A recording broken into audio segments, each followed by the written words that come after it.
Gente do céu!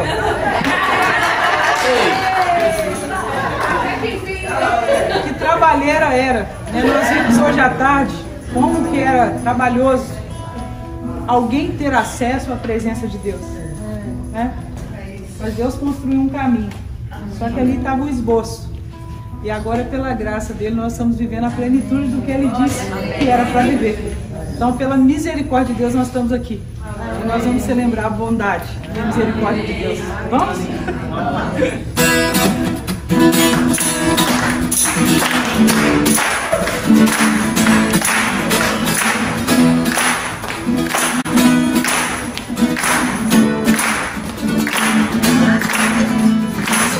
Todo escondo a misericórdia pra sempre.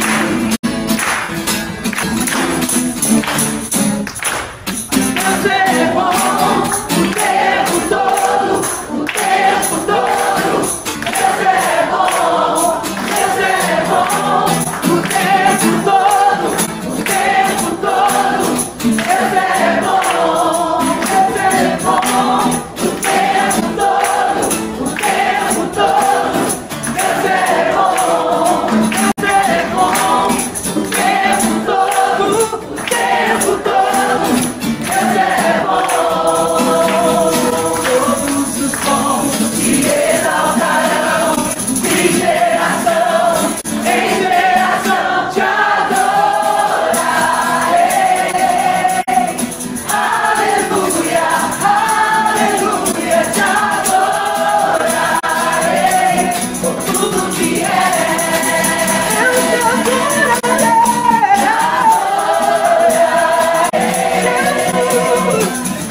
Aleluia, aleluia, te adorarei. Por tudo que é, adorarei, Senhor, te adorarei. Aleluia, aleluia, te adorarei. Por tudo que é, te adorarei. Aleluia, aleluia, te adorarei. Por tudo que é, por tudo que é, por tudo que é.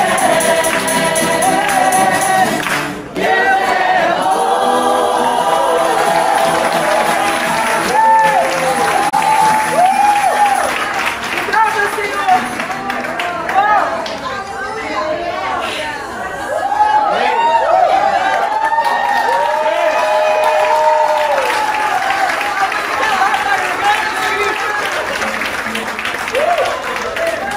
Esse grito também está lá pra cá. Nosso Deus é bom. É muito bom. Aleluia. Obrigada, Senhor, pela tua bondade. Obrigada por ter deixado a tua glória, Jesus, e ter vindo aqui. Obrigada, Senhor. Vim para adorar-te, vim para prostrar-me, vim para dizer que és meu Deus, és totalmente amável, totalmente digno, tão maravilhoso.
tornou-se eterno.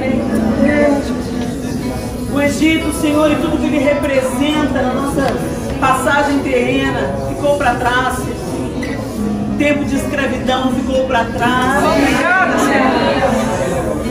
As coisas se fizeram novas porque nós amamos o Senhor e Jesus nos transportou do reino das trevas para o reino do Filho do seu amor. Obrigado, Senhor. O império das trevas ficou para trás e hoje nós vivemos no reino do Filho do seu amor. Ó Deus, coloca os nossos olhos no Senhor. Afasta do nosso coração, Senhor, toda queixa, toda murmuração. Afasta do nosso coração, Senhor, toda tristeza, toda angústia, a insatisfação, às vezes uma palavra mal colocada. Ó Deus, em nome de Jesus, que nada, absolutamente nada, Senhor, nada nos distancie daquilo que o Senhor trouxe aqui para nos ensinar. O Senhor nos trouxe a essa terra como propósito. Nenhum de nós está aqui, Senhor, em vão. O Senhor permitiu que viesse aqueles com os quais o Senhor quer falar, aqueles aos quais o Senhor quer cuidar.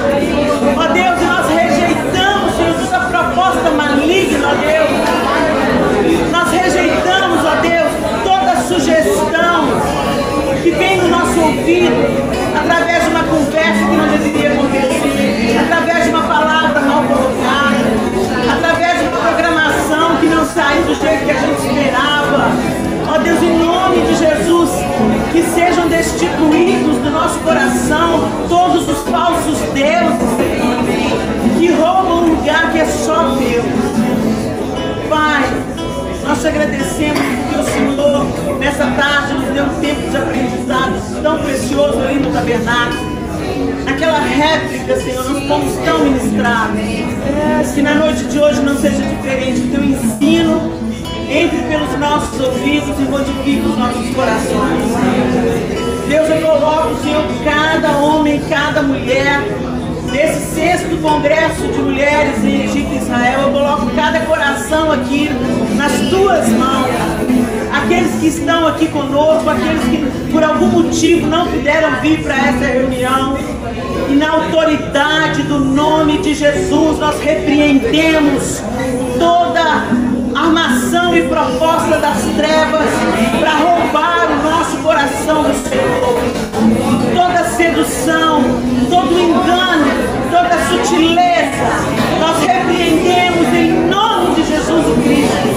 E te pedimos, Senhor, coloca os nossos corações e mentes alinhados com a tua mente, com o teu coração.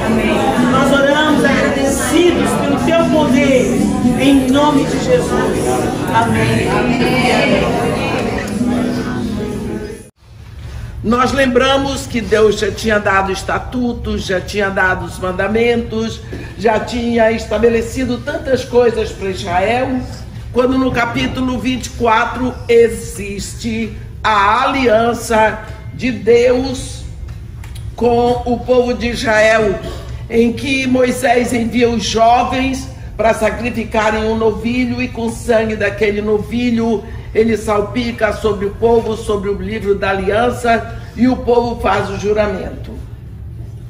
Mas Deus diz: olha, Moisés, sobe somente tu, Arão, Nadab, Abiú e os 70 anciãos de Israel. E lá no final do capítulo, a Bíblia diz assim: e subiram Moisés e Arão e Nadab e Abiú e 70 dos anciãos de Israel, e viram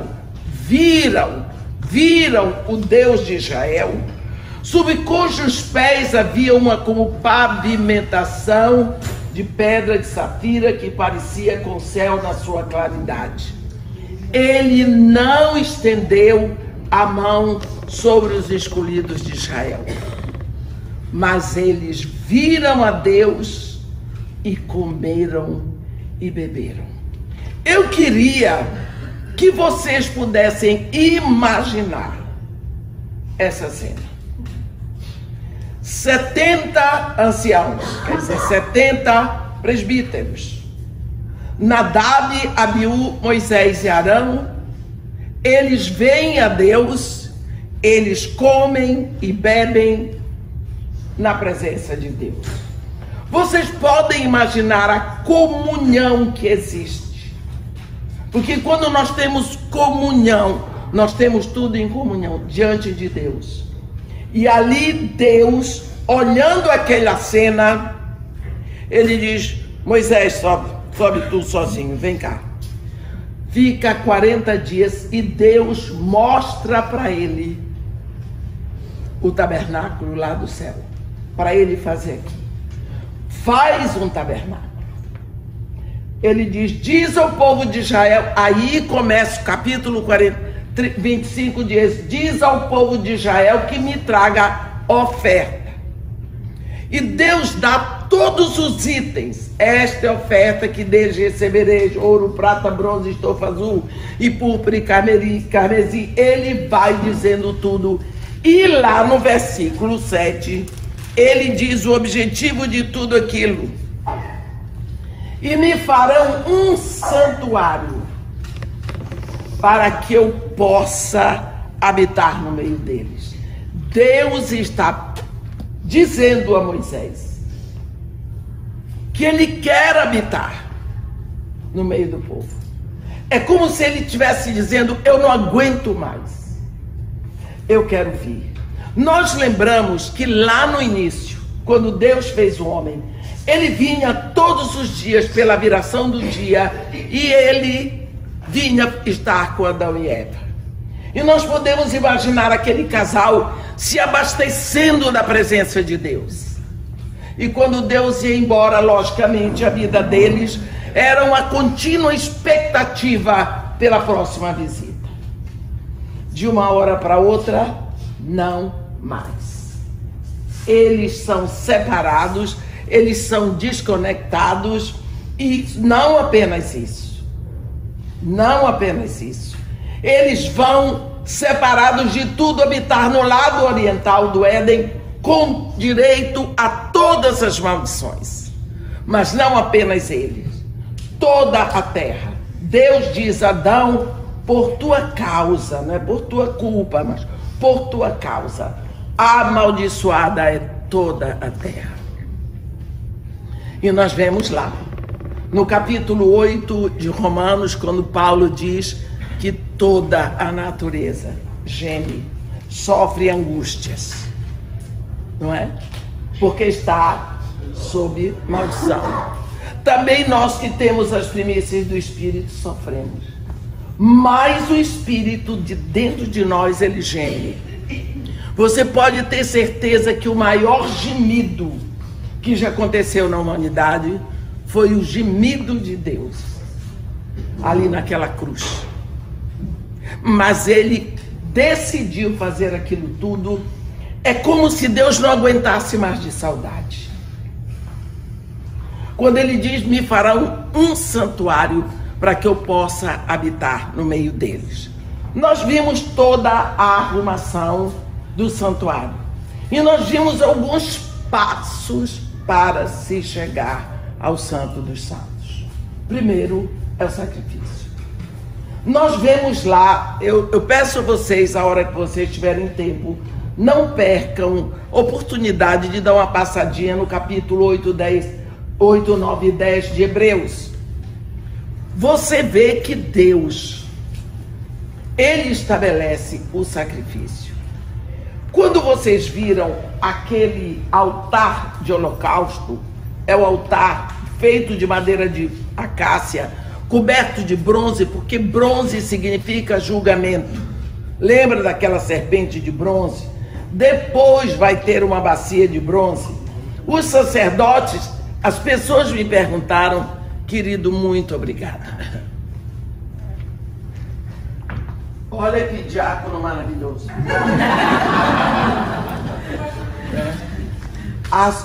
Aquele altar, ele é retangular, feito de madeira de acácia, coberto de bronze, e em cada vértice tem um chifre. Aquele chifre era para amarrar as 4 patas do animal. Eu quero dizer para você o seguinte: Quando alguém pecava, digamos um homem pecou, ele tinha, pequei, mereço a morte. Ele comprava um animal, trazia para o sacerdote. Esse animal tinha que ser sem defeito. O sacerdote examinava o animal, porque para ver se o animal preenchia os requisitos exigidos por Deus. Então não tem defeito, eles amarravam o animal, sacrificavam o homem, o pecador ali botava a mão sobre o animal, se fazendo um com ele. Isso vocês têm que prestar atenção. Você se faz um pela imposição da mão. Portanto, nunca expulse demônio botando a mão sobre o endemoniado. Expulse mandando embora. Mas não é para impor as mãos. As pessoas às vezes impõem as mãos sobre o endemoniado e expulsam a doença. É para impor a mão sobre o doente. Mas ele põe as mãos, se faz um com o animal ali é sacrificado. Depois que tudo é pronto, o homem sai dali, estou perdoado, porque aquele cordeiro morreu a minha morte. Eu levei um cordeiro sem defeito. O sacerdote examinou o pecador? Não. Ele examinou o cordeiro. O dia que você chegar diante de Deus, você vai ser examinado. Se você não tiver cordeiro. Mas se você tiver o cordeiro, Deus examina o cordeiro e não o pecador. Se o seu cordeiro é um cordeiro sem defeito, Deus não olha para o seu pecado. Ele olha para o cordeiro. Por isso a necessidade que nós temos de chegarmos diante de Deus, levando este sacrifício, levando Jesus. Esse é o Cordeiro de Deus. Vocês lembram no capítulo 1 do Evangelho de Jesus Cristo segundo João, a partir do versículo 35, a Bíblia diz que João estava outra vez sentado com 2 dos seus discípulos, viu Jesus passar e lhe apontou: eis o Cordeiro de Deus. Os 2 discípulos seguiram Jesus. Nunca mais eles retornaram. Nunca mais. Por quê? Porque eles seguiram a Jesus, vendo em Jesus aquele que já levou a minha morte, aquele que já levou a minha maldição, aquele que já morreu no meu lugar. Quantas vezes as pessoas na caminhada desistem de Jesus? Porque não se moveram para Jesus, olhando para Ele como o Cordeiro de Deus. Seguem a Jesus para ver o que Jesus vai fazer por ele. Eu vou ver para Jesus Cristo consertar minha vida, ajeitar meu casamento, pagar meu talão de cheque, ou desculpa, meu cartão de crédito. Segue Jesus pelo que ele vai fazer. Mas está errado. Nós precisamos seguir a Jesus pelo que ele já fez. Lógico que a consequência de você se render a Jesus é que a sua vida muda, vem para você um poder para você lutar, e ele está ao seu lado como um poderoso guerreiro. Então as coisas novas vão acontecer, mas nós precisamos seguir a Jesus olhando para ele e vendo o Cordeiro de Deus. Voltando para o tabernáculo, ao sacrifício. Dali, se vocês observaram, entre o altar de holocausto e o tabernáculo, havia uma bacia. A Bíblia diz que uma bacia de bronze que foi feita com o bronze dos espelhos das mulheres que se reuniam para ministrar à porta da tenda da congregação. Ali o sacerdote, depois do sacrifício, eles tinham que se lavar mãos e pés. Eles não podiam entrar no tabernáculo com uma gota de sangue na roupa, senão morriam.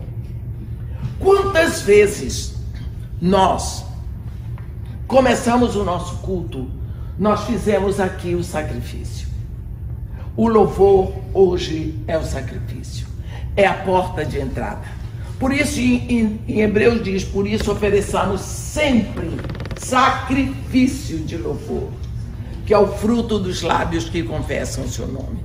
Então a primeira parte do culto, a entrada, é louvor. Mas nós vamos entrar na adoração, lá no Santo dos Santos. Mas e a bacia de bronze? Qual é a revelação dela para nós? Será que nos lavamos? Será que paramos para pensar como está a minha vida? Como eu andei esses dias? Quais foram os meus pensamentos? Será que eu segui as minhas más tendências, as minhas inclinações, e eu dei asas para os meus maus pensamentos? Será que nós buscamos um tempo para pensar na nossa vida? Não há. Eu fico às vezes nas igrejas, não criticando, mas não posso deixar de pensar. Não existe um canto de arrependimento. Único que às vezes acontece: eu quero ser, Senhor amado, como um vaso na mão do oleiro. Quer nada. Quebra a minha vida, quem quer? Quebra devagarinho, Senhor.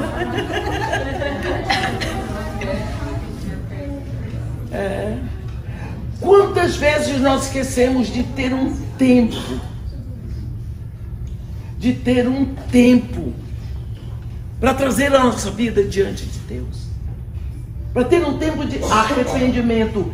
Existem pessoas que acham: não, mas eu me arrependi na hora da minha conversão. Sim, maravilha, acredito. E não é da minha conta, se isso não aconteceu. Mas o arrependimento, o primeiro, é uma maravilha. Mas é a continuidade. Lembra que Jesus falou a respeito disso em João 13?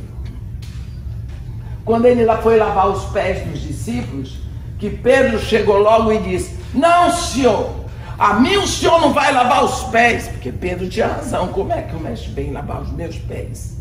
Ele disse: Pedro, se eu não te lavar, tu não terás parte comigo.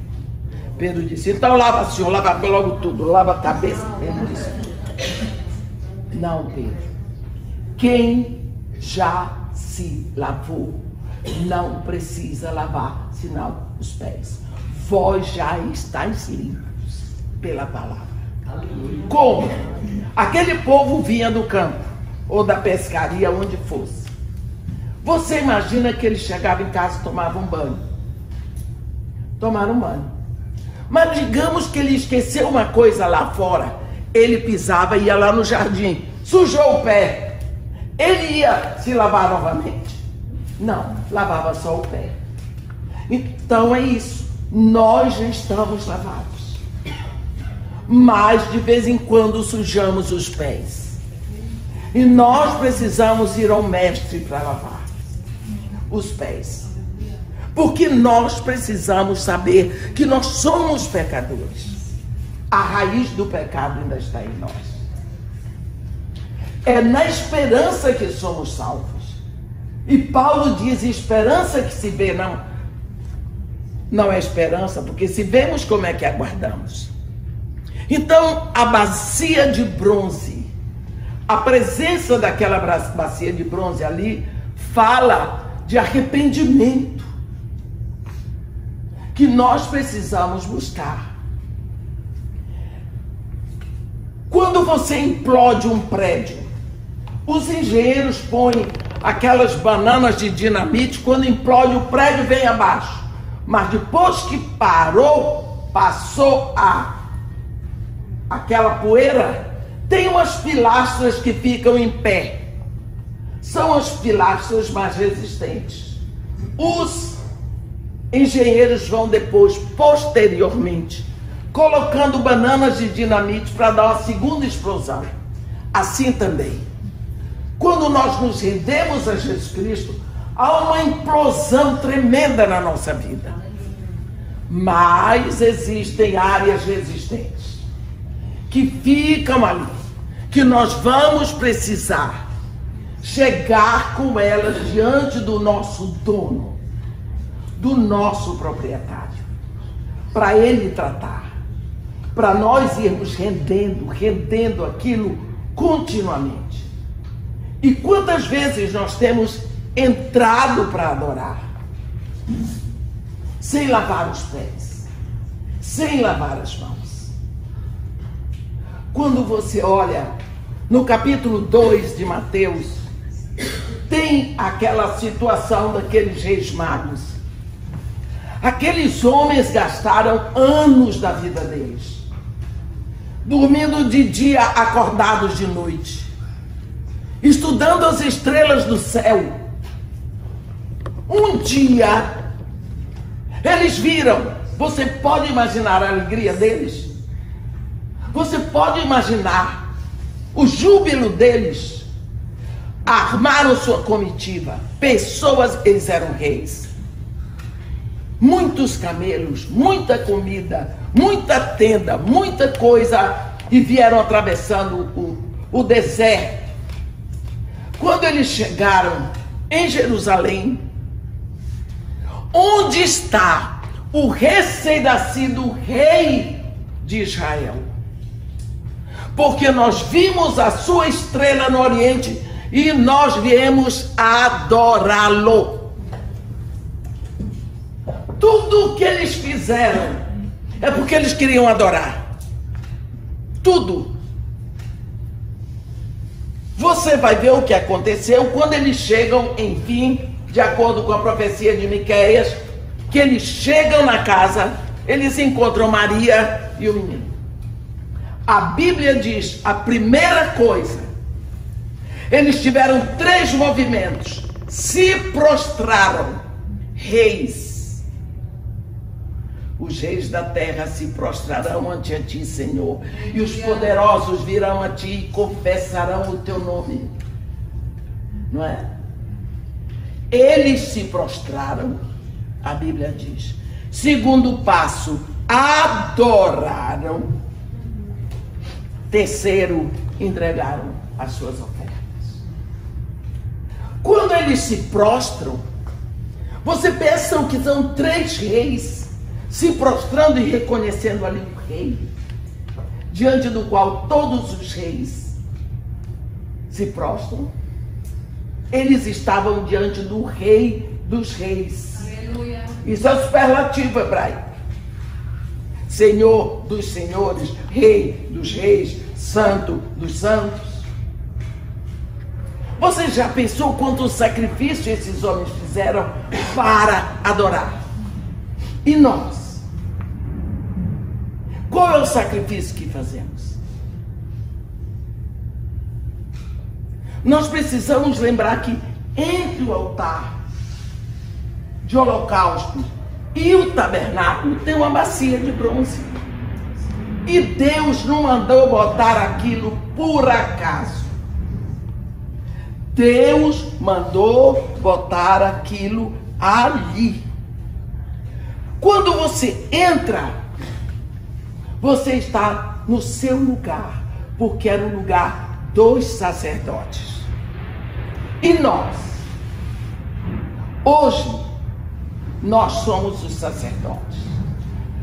Lá em Apocalipse 1, João diz que Jesus, lá na cruz, ele nos constituiu reino e sacerdotes para o seu Deus e Pai. Que tipo de sacerdócio nós exercemos? Lá em 1 de Pedro, Pedro nos ensina sobre 2 tipos de sacerdócio. Ele diz: vós, porém, sois raça eleita, sacerdócio real, nação santa, povo de propriedade exclusiva de Deus, a fim de proclamar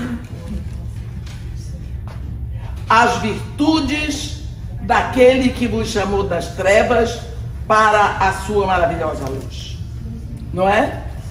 Então, quando ele diz que nós somos sacerdócio real, no versículo 9 do capítulo 2, você tem um tipo de sacerdócio no versículo 9 do capítulo 2 de 1 de Pedro, e outro tipo de sacerdócio no versículo 5.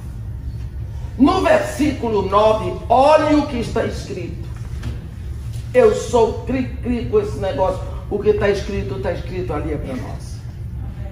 Vós, porém, sois raça eleita, sacerdócio real. Para quê? A fim de proclamar o quê? As virtudes daquele que vos chamou das trevas para a sua maravilhosa luz. Então, enquanto eu sou sacerdócio real, eu proclamo para o mundo as virtudes do meu Deus. Amém.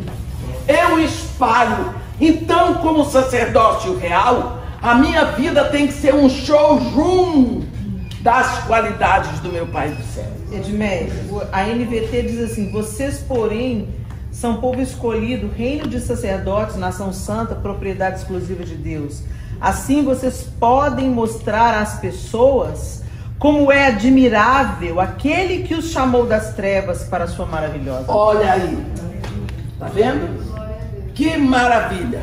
Então, como sacerdócio real, a nossa vida é esse showroom de Deus.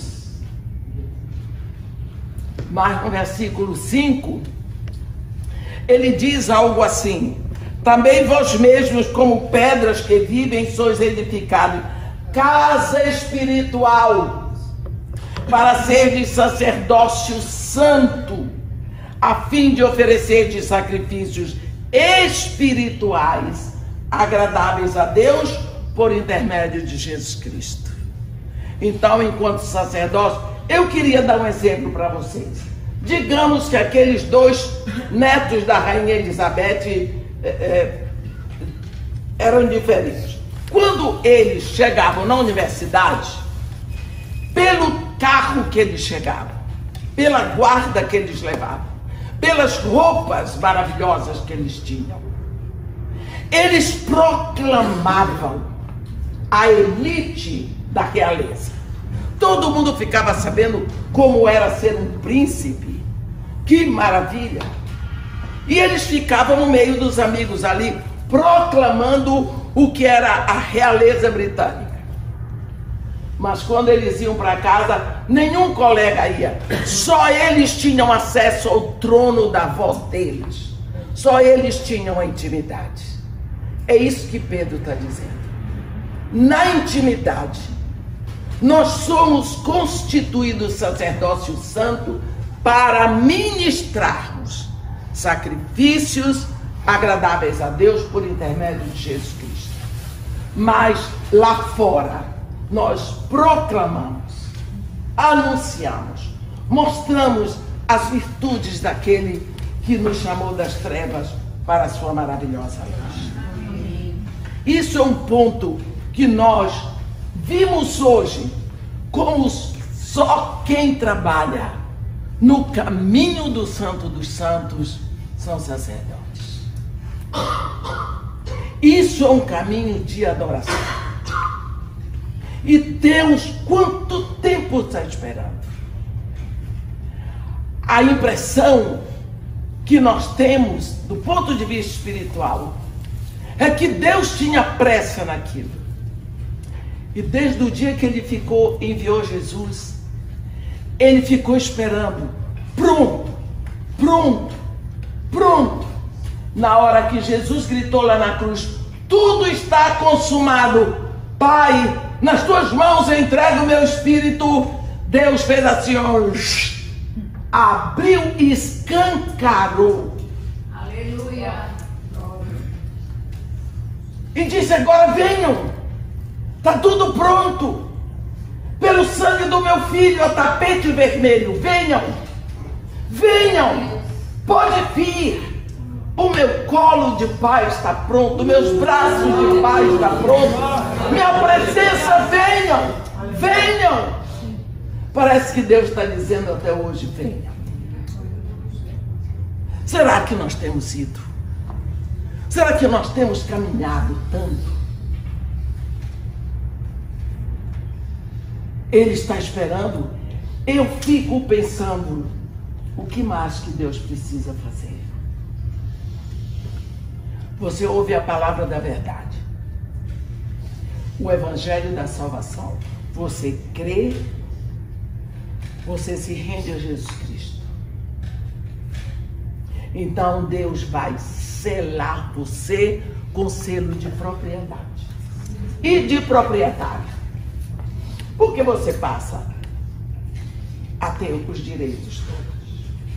Quando nós olhamos para todas essas coisas e pensamos em tudo que nós aprendemos hoje, porque foi tão linda a ministração dessa tarde. Não foi? Foi tão lindo. E foi tão bom que você fez um trabalho tão lindo aqui. Né? Pensem que é tarde demais. Oh, if God would only know what I did. Oh, se Deus soubesse tudo de ruim que eu já fiz. I want to encourage you. Eu quero encorajar você. Aaron, Arão, wasn't he the one who was chosen to be the high priest? não foi ele aquele escolhido para ser o sumo sacerdote? Wasn't he the one who built the golden calf in Mount Sinai? Não foi ele que construiu o bezerro de ouro em Monte Sinai? Millions of people pray to the wrong God because of Aaron. Milhões de pessoas oraram para o Deus errado por causa de Arão. But God forgave him. Mas Deus o perdoou. God used him. Deus o usou. And he was about 90 years old when he started working here. E ele tinha mais ou menos 90 anos de idade quando ele começou a trabalhar aqui. Foi tão lindo. Não é? Então nós vemos que quando Deus está com problema com o povo que voltou do exílio, o primeiro profeta pós-exílico que escreve é Ageu. E Deus falando por boca do profeta Ageu, ele diz, olha para quem Deus diz, vai falar para Zorobabel e para Josué, o sumo sacerdote. Zorobabel era o governador de Judá e Josué era o sumo sacerdote. Ageu chegou lá e disse, ei, esse povo está dizendo assim, não veio ainda o tempo de construir a casa do Senhor. Aí Deus diz para os governador e para o sumo sacerdote, acaso é tempo de habitardes em casas apaineladas enquanto esta minha casa permanece em ruínas? Eu gosto disso. Porque Zorobabel morava muito bem. O sumo sacerdote também. A casa deles nem de perto estava igual ao templo de Deus. E quando Deus fala essas coisas, Ele diz o caminho para fazer as coisas. Subi ao monte,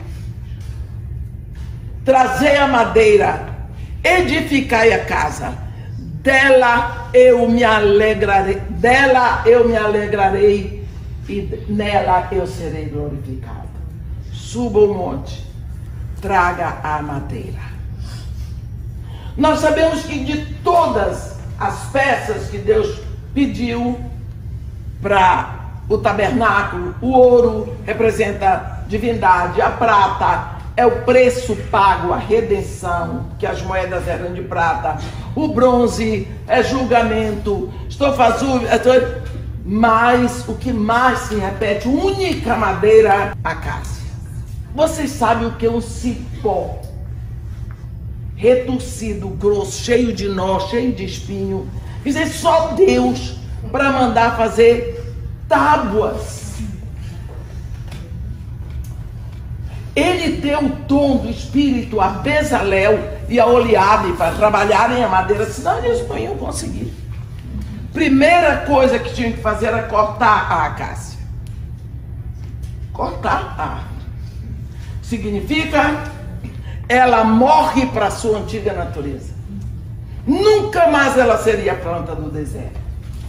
Se você olhar essa cadeira de madeira, ela veio de alguma árvore que nunca mais será árvore da floresta de onde veio, porque ela foi cortada. na raiz. Então, o primeiro passo, no final, essa acácia vai estar brilhando no tabernáculo. Depois de trabalhada, nunca mais voltará a ser planta do deserto. Se vocês olharem as tábuas, aquelas tábuas que o rapaz falou hoje rapidamente, eu acho o ensino das tábuas fora do comum. Porque você pensa, eles cortavam, depois eles emendavam, depois eles tiravam os nós, e tiravam um nó aqui e botavam outro pedaço igual. Depois eles lixavam. E dizem os marceneiros que a lixa fina é pior que a lixa grossa. E depois daquilo bem lixado, recebia o ouro. Essas tábuas agora iriam ficar. Deus disse para ele, você vai fazer 20 tábuas com 40 encaixes. Cada tábua terá um encaixe de um lado e um encaixe do outro. E ela será levantada sobre 2 bases de prata. Então, se você quiser, eu vou fazer o seguinte. Ruth, por favor, vem cá. Traz seu marido. Olha, você fica pensando que a Ruth é uma tábua. O Arthur é outra tábua. A Ruth tem um encaixe de um lado e ele tem um encaixe do outro. Quando uma se encaixa no outro, eles ficam juntinhos. Só que eles têm 2 bases de prata. Cada tábua tem 2 bases de prata. Então, quando eles se encaixam, eles estão... Vem eu, com meu encaixe daqui, que eu sou outra tábua, encaixo aqui. Mais 2 bases de prata. Vocês entenderam? Está escrito lá no livro de vocês. Não vou ficar lendo tudo, porque senão a gente não sai daqui hoje. E eu ainda não cheguei na metade. Aí, vocês entenderam o que está escrito na Bíblia? Depois que essas tábuas estão todas unidas assim, encaixadas uma na outra, levantadas do chão pelas bases de prata, brilha Shekinah. Obrigada.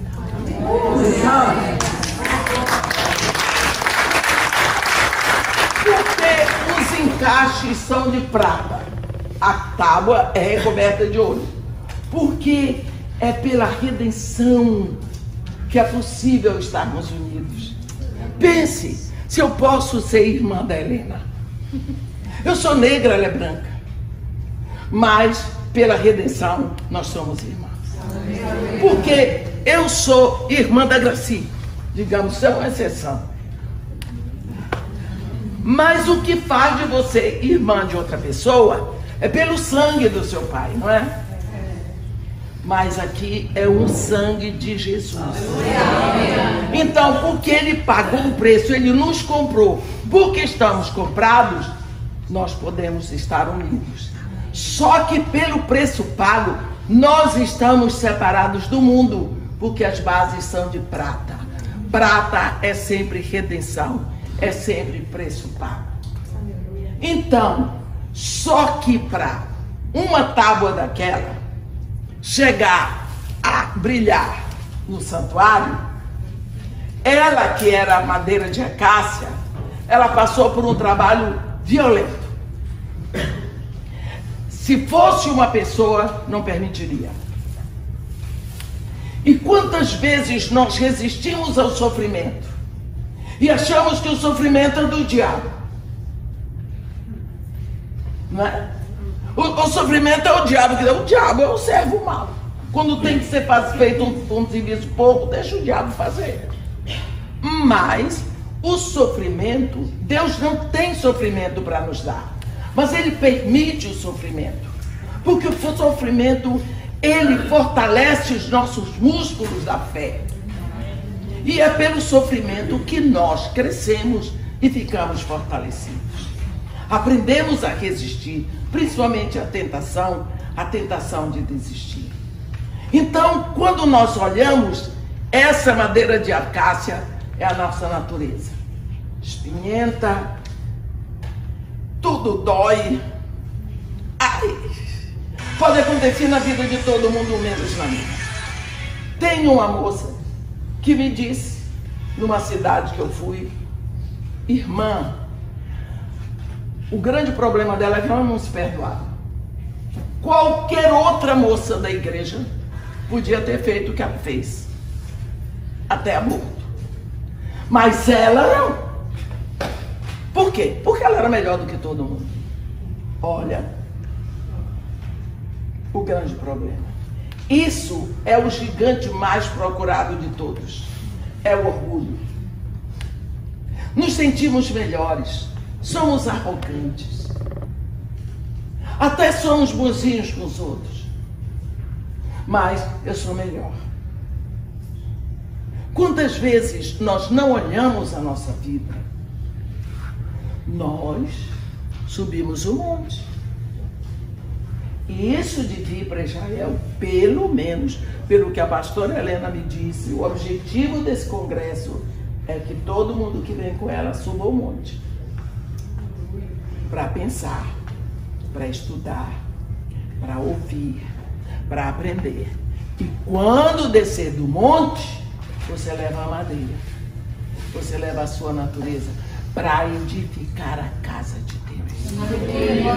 É preciso que você desça daqui, desse monte que se chama Egito, Israel, depois de todo esse aprendizado, depois de tudo que você vai ver, que você volte com uma decisão maior, de ter uma mudança de vida para melhor, passos e mais passos para mais próximos de Deus.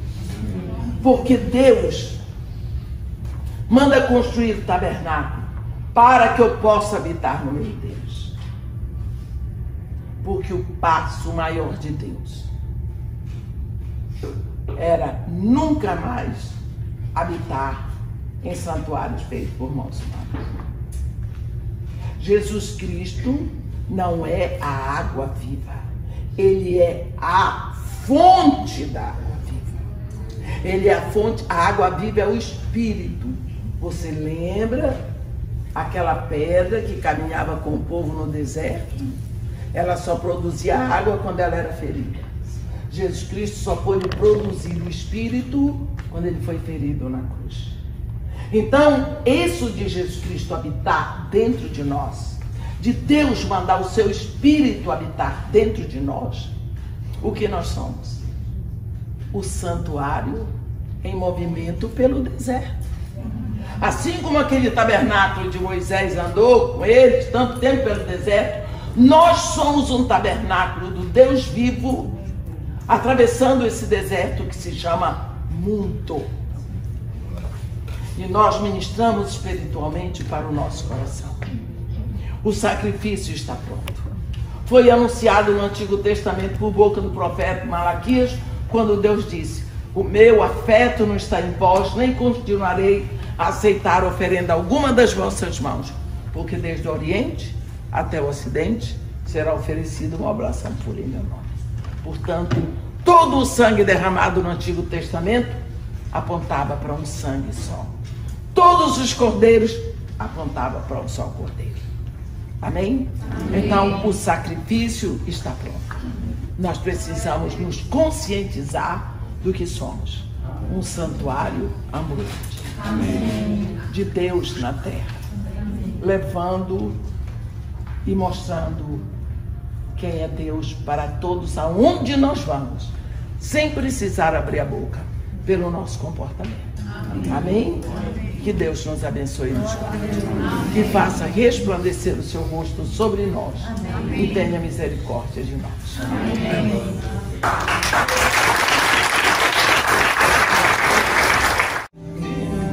Senhor, nós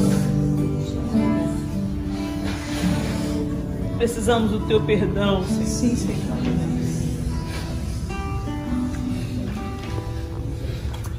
Com os nossos lábios a gente te honra, falamos do Senhor, usamos termos comuns à fé cristã, mas com o nosso coração nem sempre coincide, Senhor. Nós não queremos ser contados com aqueles dos quais o Senhor descreve: esse povo honra-me com os lábios, mas o coração está longe de mim. Nós não queremos te honrar só com os nossos lábios, Senhor. Pelo poder do teu Espírito, convence-nos, revela-nos, mostra-nos claramente, Senhor. Tantas vezes a dureza do nosso coração, resistimos ao Senhor. Falamos do Senhor, mas não temos comunhão com o Senhor. Nos referimos à Tua palavra, mas não nos alimentamos dela. Oh Deus, nos perdoa, Senhor. Lava-nos do nosso pecado, Senhor, e converte realmente o nosso coração.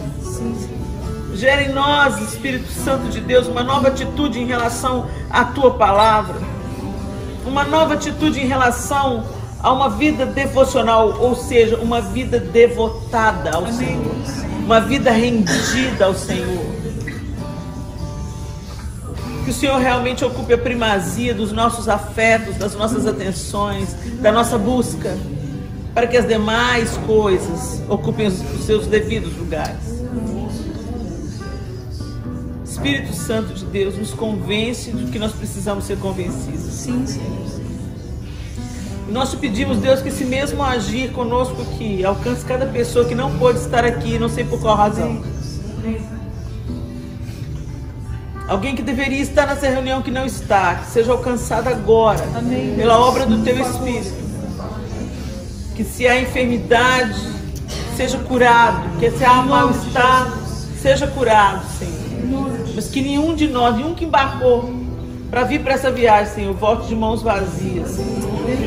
Que toda dureza do nosso coração seja submetido à cruz de Cristo. Espírito de Deus, não desiste de nós, Senhor. Trabalhe em nós, trabalhe no nosso coração. Sabemos que temos o coração muitas vezes endurecido, Senhor. Mas alcança cada um de nós, Senhor. Que cada um de nós volte para o Brasil, Senhor, transformado pelo Teu poder. Por favor, Deus, por favor, Senhor. Toda dureza do nosso coração seja quebrada. Derrete o nosso coração na Tua presença. Faz a obra que o Senhor quer fazer em cada um de nós, na sua singularidade e no propósito que o Senhor tem para cada um. Nós agradecemos pelo dia lindo que tivemos, consagramos ao Senhor esse momento de culto, de aprendizado. Que essa palavra não fique apenas nos nossos ouvidos e memória, mas que ela desça para o nosso coração e nos modifique pelo poder do Teu Espírito. Nos dê uma noite de descanso, de refrigério, e que a gente acorde amanhã refeitos, totalmente refeitos, para desfrutar do pouco que podemos desfrutar aqui no Mar Morto, como se fosse muito.